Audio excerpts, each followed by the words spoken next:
ನಮಸ್ಕಾರ ವೀಕ್ಷಕರೇ, welcome back to Nirmala ಅಡುಗೆ YouTube channel. Please like, share, subscribe my YouTube channel. ಇವತ್ತು ಅತ್ಯಂತ ಗರಿಗರಿಯಾದ ಹೋಟೆಲ್ ಶೈಲಿಯ ಅದ್ಭುತ ರುಚಿಯ ದೋಸೆ ರೆಸಿಪಿನ ಹೇಳ್ಕೊಡ್ತೀವಿ. ಈಗ 2 ಗ್ಲಾಸಷ್ಟು ಅಕ್ಕಿನ ಚೆನ್ನಾಗಿ ತೊಳೆದು ಒಂದು ಪ್ಲೇಟಿನಿಂದ ಮುಚ್ಚಿಡಿ. ಈಗ ಅರ್ಧ ಗ್ಲಾಸಷ್ಟು ಉದ್ದಿನಬೇಳೆ, ಅರ್ಧ ಕಡಲೆಬೇಳೆ, 2 ಸ್ಪೂನ್ ಹೆಸರುಬೇಳೆ, 2 ಸ್ಪೂನ್ ತೊಗರಿಬೇಳೆ, 2 ಸ್ಪೂನ್ ಅವರೆಬೇಳೆ, ಸ್ವಲ್ಪ ಶೇಂಗಾ.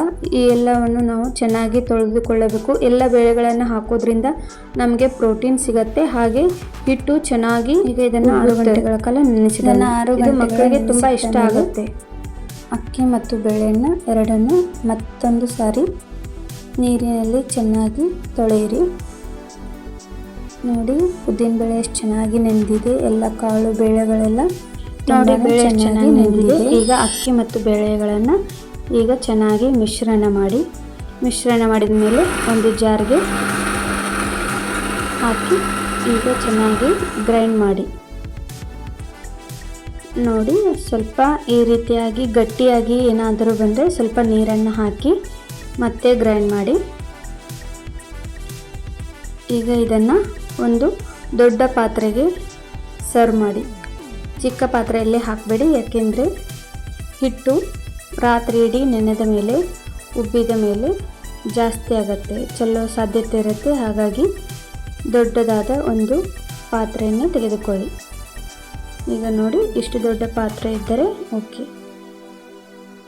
ನಂತರ ಉಳಿದ ಎಲ್ಲ ಕಾಳುಬೇಳೆಯನ್ನು ಮತ್ತೆ ಗ್ರೈಂಡ್ ಮಾಡಿಕೊಂಡು ಆ ಒಂದು ಪಾತ್ರೆಗೆ ಹಾಕಿ. ನೋಡಿ, ಹಾಕಿದ ನಂತರ ಇದನ್ನು ಚೆನ್ನಾಗಿ ಮಿಶ್ರಣ ಮಾಡಬೇಕು.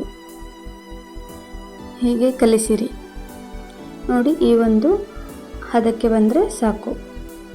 ನೋಡಿ ಎಷ್ಟು ಚೆನ್ನಾಗಿ ಬೀಳ್ತಿದೆ. ಈಗ ರಾತ್ರಿ ಇಡೀ ಚೆನ್ನಾಗಿ ಮಿಕ್ಸ್ ಮಾಡಿ. ಈಗ ಹಿಟ್ಟು ಯಾವ ರೀತಿ ಒಂದಿದೆ ನೀವೇ ನೋಡ್ತಾ ಇರ್ಬೋದು. ಬಟ್ಟಲಿಂದ ನೋಡಿ ಮುಚ್ಚಿ ಚೆನ್ನಾಗಿ ಹಿಟ್ಟು ಉಬ್ಬಿದೆ ಅಂತ ನೀವೇ ನೋಡ್ತಾ ಇರ್ಬೋದು.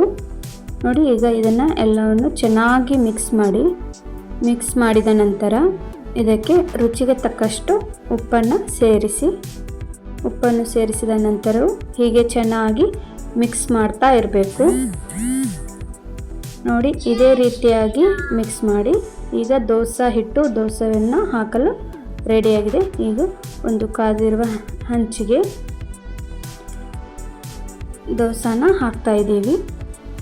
ನೋಡಿ, ಈ ರೀತಿಯಾಗಿ ದೋಸೆನ ಹಾಕ್ಬೋದು. ನಿಮಗೆ ಯಾವ್ಯಾವ ಶೇಪಲ್ಲಿ, ಹಾರ್ಟ್ ಶೇಪ್, ಸ್ಕ್ವೇರ್, ಟ್ರಯಾಂಗಲ್, ನಿಮ್ಗೆ ಯಾವ ಶೇಪ್ ಬೇಕು ಆ ಶೇಪಲ್ಲಿ ನೀವು ದೋಸೆಯನ್ನು ಮಕ್ಕಳಿಗೆ ಮಾಡಿಕೊಡ್ಬೋದು. ಮಕ್ಕಳು ತುಂಬಾ ಇಷ್ಟಪಡ್ತಾರೆ.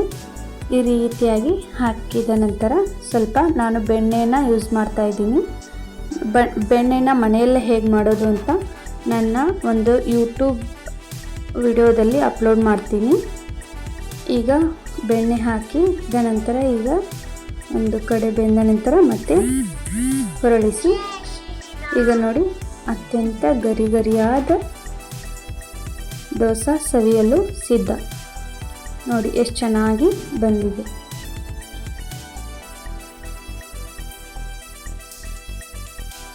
Wow, super tasty. ಈಗ ಇನ್ನೊಂದು ದೋಸೆನ ಹಾಕೋಣ. ಈ ರೀತಿ ಹಾಕಿದ ನಂತರ ಸ್ವಲ್ಪ ಎಣ್ಣೆಯನ್ನು ಚುಮಕಿಸಿ ಹೀಗೆ ಎಲ್ಲ ದೋಸೆಯನ್ನು ಹಾಕ್ತಾನೆ ಇರಬೇಕು. ನೀವು ಇತ್ತೀಚೆಗೆ ನೋಡಿ ದೋಸೆ ತುಂಬಾ ಟೇಸ್ಟಿ ಮತ್ತೆ ತುಂಬಾ ಪಾಪ್ಯುಲರ್ ಫುಡ್ ಅಂತಾನೆ ಹೇಳ್ಬೋದು. ಬಹಳ ಜನ ದೋಸಾನೇ ಇಷ್ಟಪಡ್ತಾರೆ. ದೋಸೆ ಏನೇ ಕೇಳಿದ್ರು ದೋಸೆ ಮ್ಯಾಗಿನ ಪ್ರೀತಿ ಮಾತ್ರ ಯಾರಿಗೂ ಕಮ್ಮಿನೇ ಆಗಿಲ್ಲ. ಇದು ತುಂಬಾ ವರ್ಷಗಳಿಂದ ದೋಸೆನ ಮಾಡ್ತಾನೆ ಬರ್ತಾರೆ.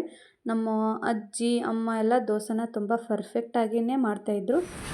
ನೋಡಿ ಕಲ್ತಿರೋದು. ವೆಲ್ಕಮ್.